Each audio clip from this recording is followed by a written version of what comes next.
Afternoon, everyone. Welcome to the Daily Power Parsha. I'm your host, Rabbi Ari. It is great to see you all. Let's get rolling. We have a really great discussion today. I think you're going to enjoy it a lot. We're talking about food and fringes. That's our theme for today, food and fringes. If you're wondering what I'm talking about, just stay tuned as everything becomes super clear. I'm about to share my screen with you. Let's do that right now. Shelach is the Torah portion. This is day number 6. It's Friday. So we are going to focus on the 6th reading. Take a look-see at this right here. Numbers chapter 15, verse 17. The Lord spoke to Moses saying, by the way, I will tell you right now, it's the mitzvah of challah. What is the mitzvah of challah? It's not eating challah. You'll see soon what the mitzvah is. Speak to the children of Israel, and you shall say to them, when you arrive in the land to which I am bringing you, and you eat from the bread of the land, you shall set aside a gift for the Lord. Now, what does it mean, eating of the bread of the land? I don't know if back in the day they had challah trees. My assumption is they didn't. What it means is, when you're eating from the bread that the land is ultimately producing, right? Wheat, flour, water, other stuff, bread. So what happens when you're eating bread or when you're preparing bread? Take a look at verse 20. This is the mitzvah of challah. The first portion of your dough, you shall separate a loaf for a gift. So I want to show you the word challah in Hebrew. It's right there. Verse 20. Reishis arisosechem, which means the first portion of your dough. Challah tarimu sruma. You shall separate a loaf. Challah means like a loaf or a piece as a gift. Now, what do you do for the gift? What do you do with the gift? We'll get there in a second. As in the case, back inside, as in the case of the gift of the threshing floor, so shall you separate it. Let's continue. From the first portion of your dough, you shall give a gift to the Lord in all your generations. Now, what do you actually do with that piece of the dough? You give it to the Kohen. That's what you're doing. You're giving it to the Kohen. Today, nowadays, we don't have a temple. We don't have the Kohanim doing their holy service. So we burn it. We burn that little piece of dough. That's how we do it today. Because you can't eat it. It's supposed to be consecrated. But you can't offer it as an offering in the temple because there's no temple. So what do you do with it? It's not nice to throw it away. So you burn it. You burn it and in that way somehow it's kind of like an offering, so to speak, but not really. But that's what we do with it. When it comes, but back in the day, what they would do is they would actually take this piece of dough and bring it as a gift to the temple and give it to the priests that were there. Now, this is what we call challah today, right? This is what you and I know as challah, a braided loaf. That is not the meaning of challah in the Torah. Challah does not mean a finished product. Challah is what you give away, a piece of raw dough that you give away to the Kohen for the Kohen's, for their food. It's not the twisted bread, in a good way, that we have on Shabbat. That has become known as challah because on that dough, look, how much bread do we bake, right? A little bit, but one thing's for sure, on Shabbat, we have to bake, it's a mitzvah to have 2 loaves of challah by each meal. So you're baking more for Shabbat than perhaps the rest of the week. I mean, depends on your carb intake and whatever, but on Shabbat you're definitely baking. So the mitzvah of challah was always done in conjunction with the breads for Shabbat, the loaves for Shabbat. So those loaves became known as challah, even though challah is really the piece that you're supposed to take from the dough to give to the Kohen. Does that make sense? Yes? Let's talk about the Kabbalah of challah. So let's talk about the spiritual meaning of it. First of all, very important. If you look at verse 20, it says, the first portion of your dough, which means you mix together the flour and water and whatever else you're using, right? And now you're kneading it. You get a dough going, right? You've kneaded your dough. Now you have a dough. Before you continue, you don't start shaping and baking and whatever it is, and then whoops. Got to separate something out for the Kohen. No. Reishis arisosechem, it says in the Torah in the Hebrew, right there, verse 20. Reishis, like bereshis, like the first word of the Torah, bereshis, which means in the beginning. Yeah, beginning, exactly. Reishis arisosecha means the first or the beginning of your dough, you separate and give. This becomes a powerful lesson in life, and that is what we give to God, so to speak, or what we give for a higher purpose, shouldn't just be the leftovers, the scraps, but it should be the first. Let me give you a practical understanding of this. It's important to pray to God every day. Why?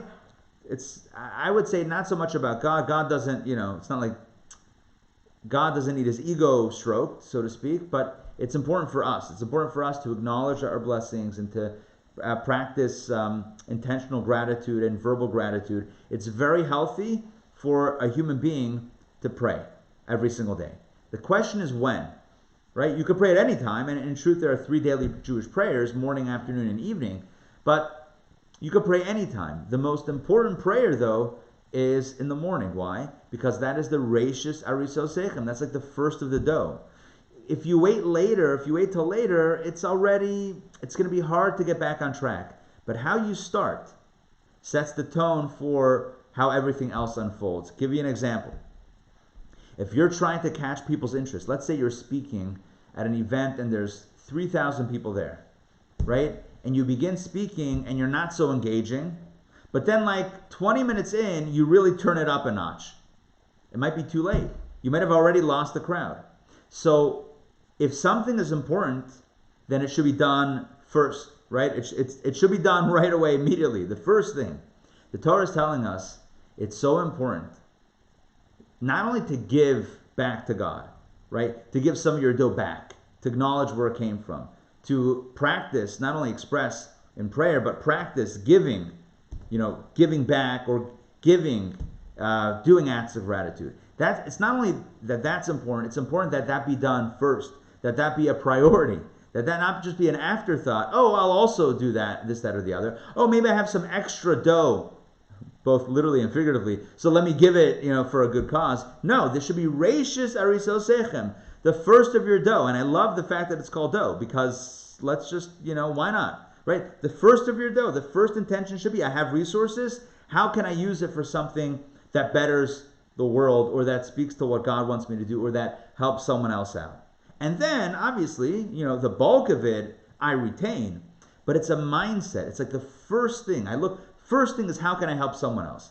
It's a beautiful mindset, and it's so powerful to instill this within ourselves. I said last night in our Tanya class, the word emunah in Hebrew, which is translated as faith or belief, really means training. So this too is a matter of training. We can train ourselves to look at our blessings, and the first thing when we first get a blessing, like let's say something unexpected comes our way, our first thought should be, great, I wasn't planning on this. How can I use this or part of this to help someone else out, or for a holier purpose, for a holy purpose? That should be the first thought. Of course, the rest I'm going to retain for myself and use. The vast majority I'm baking into a loaf and enjoying on Shabbat. But the first of the dough I give. It's not the afterthought. It's not the leftovers. It's not the scraps. It's not the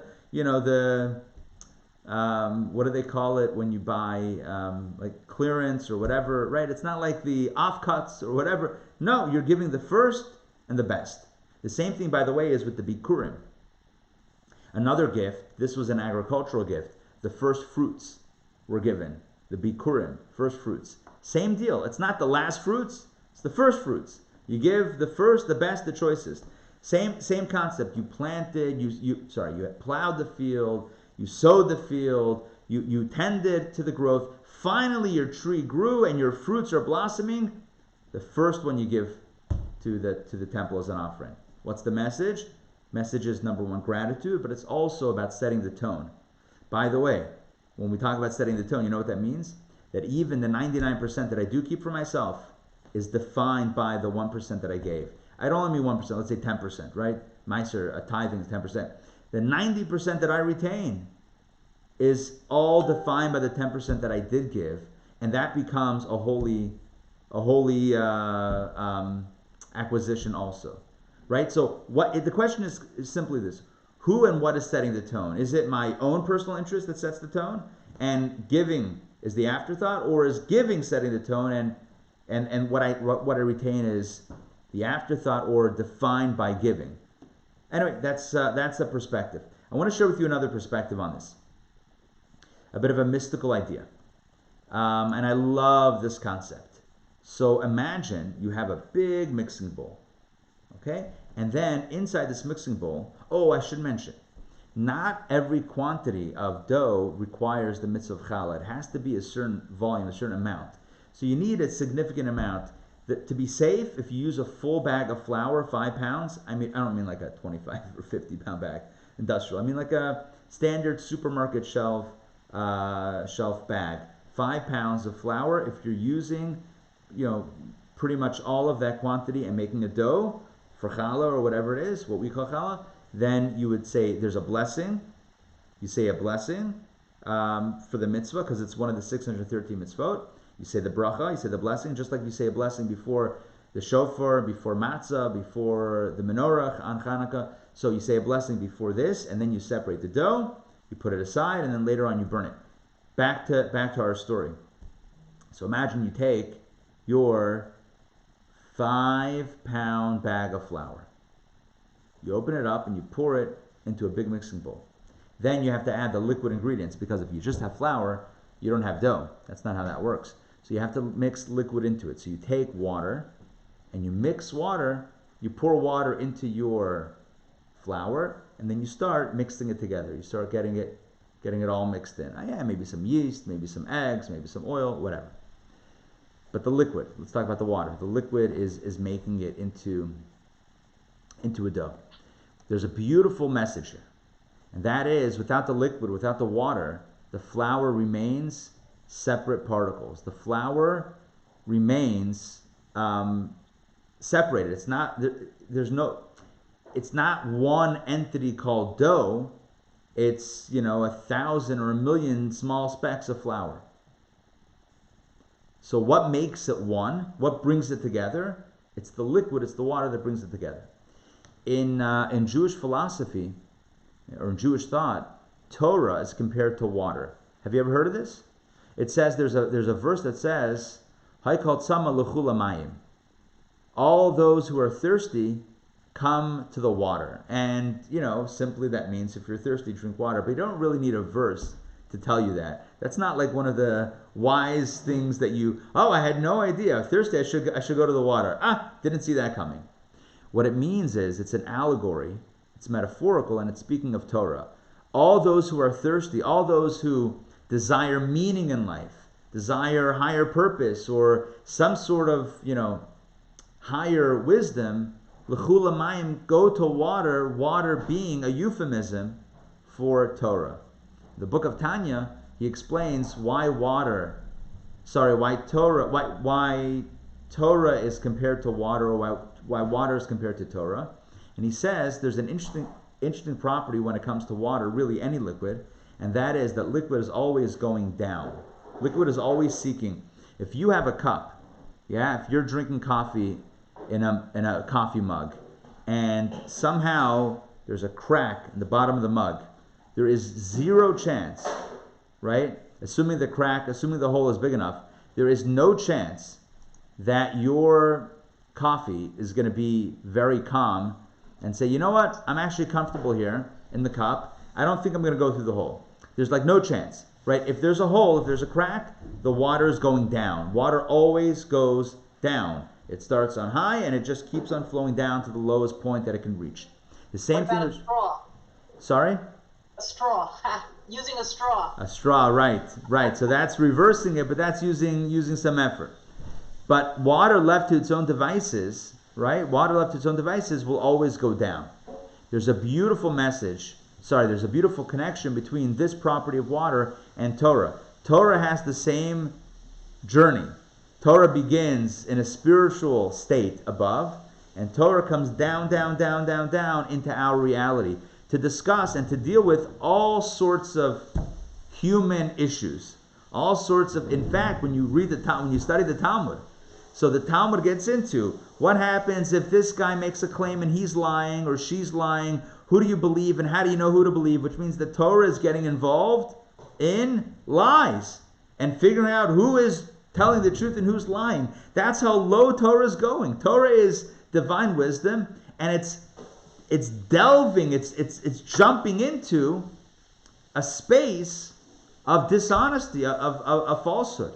That's the trajectory of Torah. So like water, Torah goes down. Why? Because God put it down here. God sent it to us and said, this is going to address your life and your issues and all of your conundrums. So here you go. This is the gift that I'm giving you. The bottom line, though, is Torah is compared to water. So let's get back to the dough. It's all about the dough.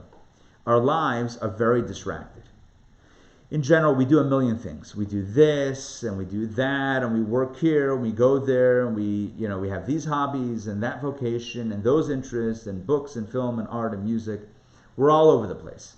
And we have these obligations, these responsibilities, and these deadlines, and we're being pulled in 1,000 different directions. What brings it all together?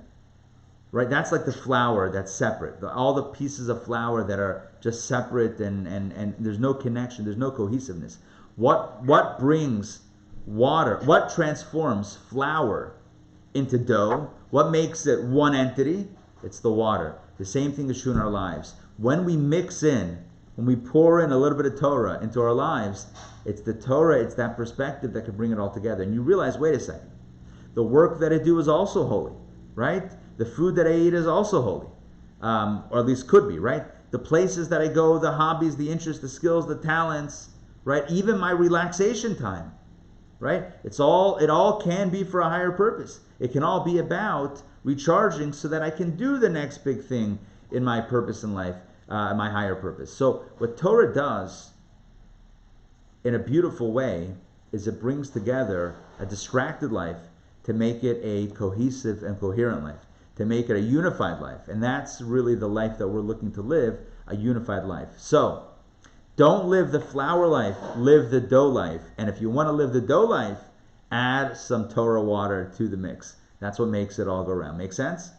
Yeah? All right. So we have so far 2 insights on the mitzvah of challah. Number 1, it's about the first, setting the tone, right? I should probably mention this. I should probably mention...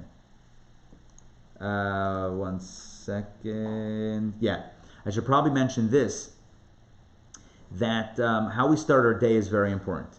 Relating back to the first insight that I mentioned, right? How we start our day is really important. Why? Because it again sets the tone. So do we start our day with reading the news and finding out what else went wrong in our world and getting sad and depressed and anxious, and shaken? Or do we start our day with prayer, with study, prayer, and meditation, and some sort of higher connection? Do we plug in? We all have a cord, right? Are we plugging in low? We're plugging in high. That's our question. And you can do both throughout the day, and that's how our days go. But the question is, how do we start the day? So the first message is Reishis Arisosechem. The first portion of your dough, give to a higher cause. Give to God. First part of the day, plug into something higher. Afterwards, when you plug in lower, you're still going to be influenced by the higher. But start off higher. That's number 1. Second message is make your distracted life into a cohesive dough by adding water, which is Torah. Okay. The last area of focus that I want to talk about is toward the end of the Torah portion. In our 7th reading, which is tomorrow's reading, but we're going to get into that today. It talks about the mitzvah of tzitzis, the fringes. Again, this is the book of Numbers, chapter 15, starting from verse 37. So God says to Moses in verse 38, "Speak to the children of Israel, and you shall say to them, that they shall make for themselves fringes on the corners of their garments. Throughout their generations, they shall affix a thread of sky blue wool on the fringe of each corner." Right? What are they? So I'm showing right here. These little fringes, tassels that we wear on the edges of a 4-corner garment. A talit, whether a large talit or a talit katan, one that's worn under the garments. The Torah says, the Bible says, you put fringes, strings on the corners of the garment. Now, if you notice, it says that the strings should be sky blue wool. And if you notice, mine are white wool. Why? It's because the sky blue was produced with a very special dyeing method. To dye it that color blue was a very special method. And we don't really know the method today. It was lost. Throughout over history, after the temple was destroyed, this method was lost, and there's speculation as to how to do it, and some people say they recovered the lost art of doing it, but it's not necessarily widely accepted as necessarily legit. So therefore, many or most people don't go with the blue; they just go with the white because we're not really sure. Okay, let's continue. Verse 39. This shall be fringes to you, and when you see it, you will remember all the commandments of the Lord to perform them, and you shall not wander after your hearts and after your eyes, after which you are going astray. So that you shall remember and perform all my commandments, and you shall be holy to your God. I am the Lord your God, who took you out of the land of Egypt to be your God. I am the Lord your God. That's how the Torah portion ends.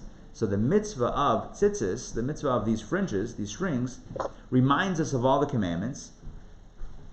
Right? So number one, it reminds us of all of the mitzvot. And as a result, when we look at them, we're going to remember them, the mitzvot, the commandments, and we're not going to get distracted.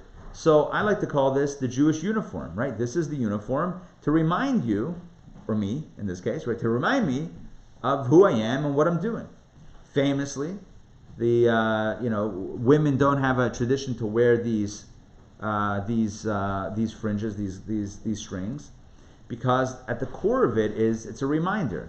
And the reality is, listen, maybe men don't like to think about it this way, but the truth is that women inherently are more connected spiritually. Men get more distracted by their eyes, by physical, just typically, your mileage may vary, but typically men get more distracted by what they see and whatever. So men need more of a reminder, like, oh, wait, hold on, maybe I shouldn't get carried away with this. I got the strings. Oh, I'm remembering who I am. It's like, when you're trying to remember something, people used to tie a string around their finger.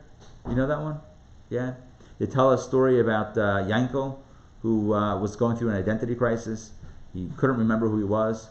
So his wife gave him some advice. Take a string and tie it around your big toe. And whenever you're going through an identity crisis, look down at your toe and you say, I'm Yankel. I have the string. I'm Yankel. Good. So he goes to the communal bathhouse. This is before everyone had showers and baths. And goes to the communal bathhouse, and there he is bathing or whatever. And in the process of whatever, it's the string slips off his toe and goes around someone else's toe. And eventually, at some point in that experience, he has an identity crisis, and he looks down. He doesn't see the string. He looks around. He sees it around someone else. He goes over to the other guy and he says, "Hey, I know who you are, but can you help me tell me who I am?" Anyway, that's just a joke about strings. The point is like this. These are strings to remind us of our identity. What's the connection, and how does it remind us about the mitzvot? So I want to share with you what Rashi says. Rashi explains that the numerology, known as the gematria, the numerology of the word tzitzis, or tzitzit, is 600. The numerology of tzitzit is 600.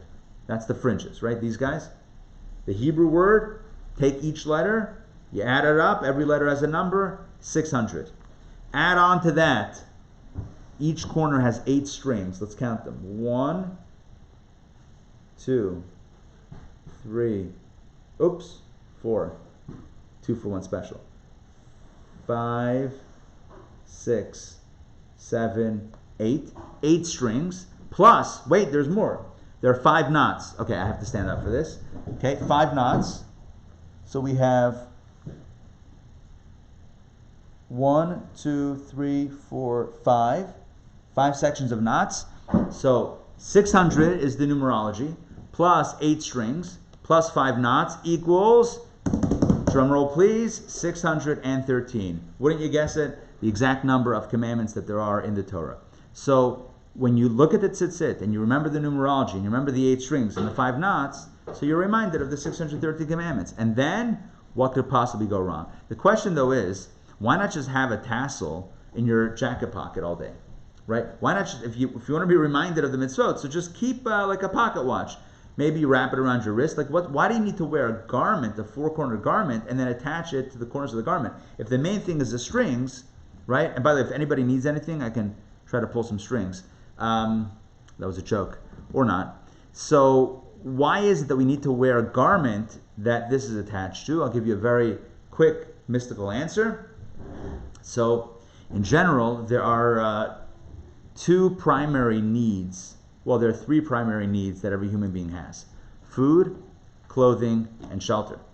Right? What's the difference between them? Food goes inside, clothing goes outside, and a house goes really outside. Right? Unless you're a turtle, and then you're carrying it with you. But maybe that's more like clothing. So food is internalized, clothing is externalized, but it's fitting, it's form-fitting. And a home, a shelter, is not supposed to be form-fitting. That would be an awkward home. It's meant to be much larger than the individual. So these represent different dimensions of our reality. There are things that we can process internally, that we understand, for example. That's like food. Let's say you study something and you understand it. That's like eating food because you internalized it and it makes sense to you. Then there are experiences that are transcendent, bigger experiences that you have that were overwhelming, in a good way, let's say, but were bigger, larger than life, where you couldn't really internalize it because they were really big. That's like clothing or a house. That represents something that you can't really understand, something that's bigger than logic. So when it comes to the commandments, when it comes to the mitzvot, here's a beautiful message, right? Because remember, I want to put all the pieces together. These represent the 613 commandments. They're attached to a garment because a garment is an article of clothing. And the message is the commandments, as much as we'll try to understand why this mitzvah, why that mitzvah, at the end of the day, like a garment, it transcends our mind. It's not like food. Don't eat your tzitzis, right? It's not like food where you'll completely understand it and digest it. It'll make 100% sense. No. This will remain because these are God's mitzvot, God's commandments. Their ultimate rationale is beyond human logic, beyond human fathoming. So, as much as we can figure out, why did God tell us to do this? Why did God tell us to do that? What does God really want from us? Listen, what He wants, we know. Why He wants, we're never really going to know. So, always remember that every mitzvah represents the garment, so to speak, that which transcends internalization, that which is larger than life, perhaps, or larger than logic, and something that we've been gifted with, the opportunity to connect and wear something that's bigger than our minds could grasp. That's a blessing. That's a privilege. It's a privilege to do the mitzvot and to have the mitzvot.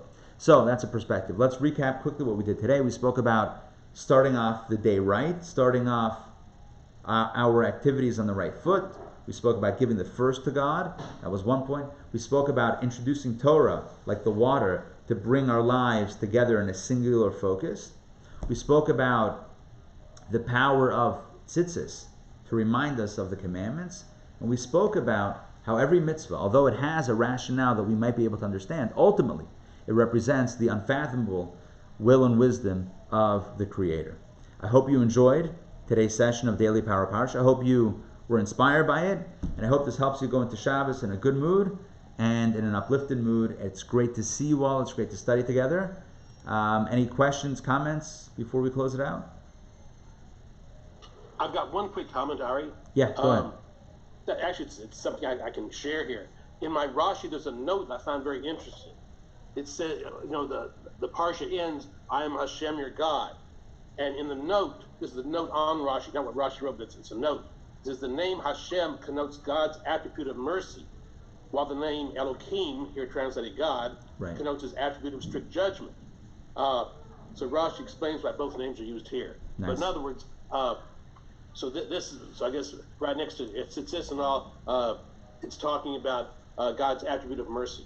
Yeah, that's not a bad thing to have, right? Not a bad energy to channel. We could all use some kindness, some love. That's what we want. No, we don't. All that strict that we tough love. It's so 2019. Let's or whatever, first half of 2020 maybe. Let's go for the soft and gentle, peaceful approach. That's what I think we can all strive for and ask for. Reminder once again, Sunday. Don't miss this. We have a day of learning and an evening of inspiration. We have a great lineup of speakers. Dina Schusterman is speaking. We have Rabbi Ruvi Nu is speaking from Boca. We have Rabbi Ari Shishler from Johannesburg, South Africa. We have Schiffer Sharfstein from Midtown, from Chabad at Georgia Tech. And then in the evening, we have a premiere of a documentary film called America United. The Rebbe on... Oh, I should have told you the topics. Why am I holding this back from you? 1 second. Yeah, and I don't think the email gave all those details. Aha. The question is, that email is going out Sunday morning with the full lineup. Okay. You are getting... I'm going to read you. I actually got a... Sorry? It's a sneak preview. I'm giving you a sneak preview right now. Give me a second. Here. Okay. Dina's topic is, when does this all get better? The Rebbe on Hope and Destiny. Rabbi Ruvi Nu's topic is marching orders, the Rebbe's final discourse and call to action. Rabbi Ari Shishler from South Africa, his topic is, excuse me, are you Jewish? How the Rebbe reclaimed the essence of Judaism. And Mrs. Schiffer Sharfstein is, I'm not confirmed yet on her topic.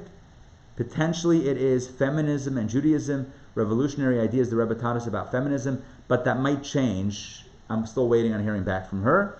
In the evening, so that begins at 9 o'clock, different classes on the hour, tune into them all, jump in and out as you wish, but that's starting from 9 a.m. And then 4 classes, so 4 hours of learning, different teachers. And then at 6:30 p.m., we have a film premiere called America United, the Rebbe on race relations, crime and punishment, civil unrest, and the government's responsibility to protect citizens. So that's a documentary using archival footage of the Rebbe's talks and letters and communications and teachings to kind of develop the Rebbe's approach to the challenges facing our nation today. And finally, the culmination of the day is the keynote address by world-renowned author, counselor, lecturer, and philosopher Rabbi Manis Friedman, and his title is The Rebbe's Revolution, 7 p.m. So join us on Sunday. It's going to be a really, really powerful, packed day. That email is going out Sunday morning with all those details, but I will make sure that it gets up on our website today. Intown, in other words, the titles and the times and those details, intownjewishacademy.org/Rebbe, R-E-B-B-E. If you go there, even right now, you should see some of the titles, some of the topics. After this session, I'm going to go to the website, make sure it's nice and clean, and it's easy to look at. It's a free program. You can join whenever you'd like, throughout the day or throughout the hours that we have it running. If you'd like to help sponsor the event, there's partial sponsorship opportunities, larger sponsorship opportunity options, but take a look at the website. You'll see it there. All right, it's great to see you all. Shabbat Shalom, and thank you. We will see you soon. Take care. Bye, Donna. Bye, Joy. Bye, Ray. Bye, Mark. Bye, Sandrine.